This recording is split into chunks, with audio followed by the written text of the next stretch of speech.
बरेली साहब, आपको लगता है कि नवाज शरीफ मुझे क्यों निकाला से मुझे क्यों बुलाया पर आ जाएंगे कि आखिर मुझे क्यों बुलाया जब वोट ही नहीं दे रहे थे? बिलावल कह रहे हैं। ये तो मेरी बहुत हमारा ताल्लुक है। अब आप शाहिद रहमानी को बुला लेते हैं तो मेरी लिए मुश्किल ये होती है, जब ये होती है तो मैं पील पार्टी के बारे में कोई बात ही नहीं कर सकता। क्यों नहीं कर सकते सर? चौधरी साहब के लिए मेरे एहतराम है। नहीं, जो आजाद शहरी आप हम लोग पुराने रिवायत के लोग हैं ना, तुम लोगों की तरफ तो नहीं है ना नया एंकर। आप भी एंकर है सर। कहेंगे अब अगर मैं ये कहूंगा कि बिलावल साहब कहते हैं कि आप उन्हें बयानिया, बिलावल बहरहाल उनके वजीर खारजा भी रहे और एक कदम पीछे ही हटते थे वैसे माजरत के साथ, खैर लेकिन ये ठीक है और ये अच्छी बात है क्योंकि बहुत ही उनकी तरबियत ऐसी हुई थी।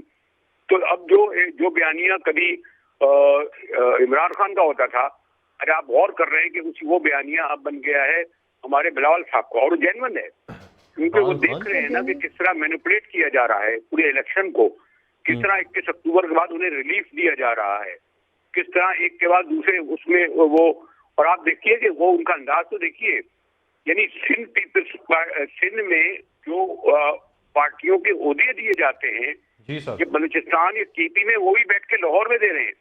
हमारे एक दोस्त ने बड़े अच्छे में अच्छा मुझे लिखा कि बादशाहों वाला अंदाज हो गया है कि तमाम 593 सूबाई असेंबली की नशिस्तें हैं चारों सूबों की और कौमी असेंबली की 266 नशिस्तें हैं।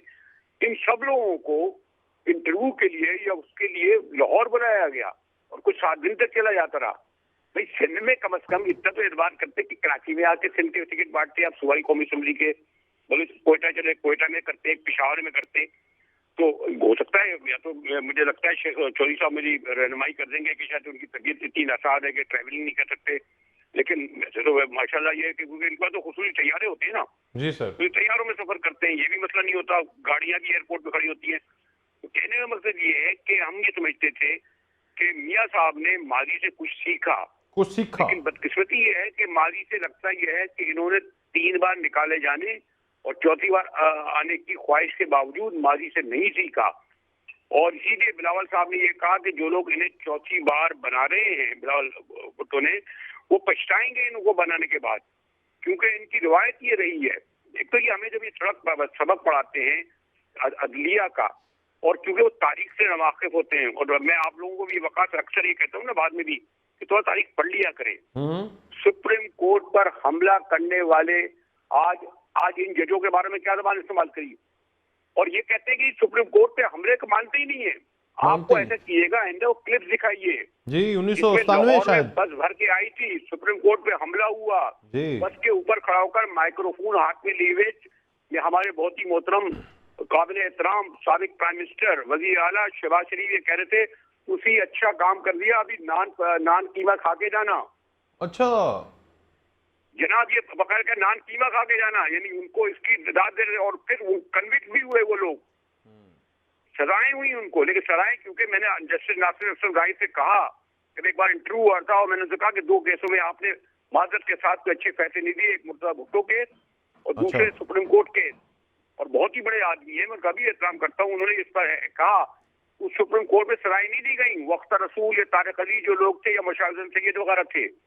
अब ये आके आज फिर देखा ना आपने, एक फैसला आया नहीं इमरान खान के बारे में कि आज हमारी जो मरियम बीबी क्या जबान इस्तेमाल कर रही थी जजों के बारे में, जब इनके हक में फैसला आए तो अदलिया आजाद, अभी एक दो फैसले खिलाफ आए तो इनके जबानों से फिर झाग उतरने लगती है।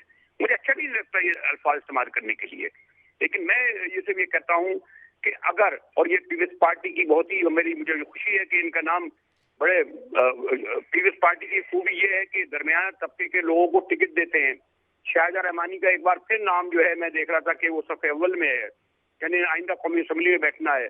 चौधरी साहब का नहीं पता कि अभी तक क्या तय हुआ है। दोनों से कहूंगा, अगर इन लोगों ने माजी से नहीं सीखा और जो इनके साथ हुआ, अगर आज ये तहरीके इंसाफ की खवातीन या मर्दों के साथ, मैं देख रहा था कि चौधरी शुजात हुसैन की बहन चौधरी परवजाई की बीवी को कागजात नामजदगी दाखिल करने दिए गए, अगर आप भी इस पर खामोश रहे तो मुस्तकबिल में भी ये होगा, मुस्तकबिल में छीने जा रहे हैं, फाड़े जा रहे हैं। ठीक है, ठीक है। और दूसरे इतने लोग, अब आप क्या अहमकूबी जन्नत में रहते हैं या लोगों को 22 करोड़ आवाम को समझते हैं कि वो अहमकूबी जन्नत में रहते हैं?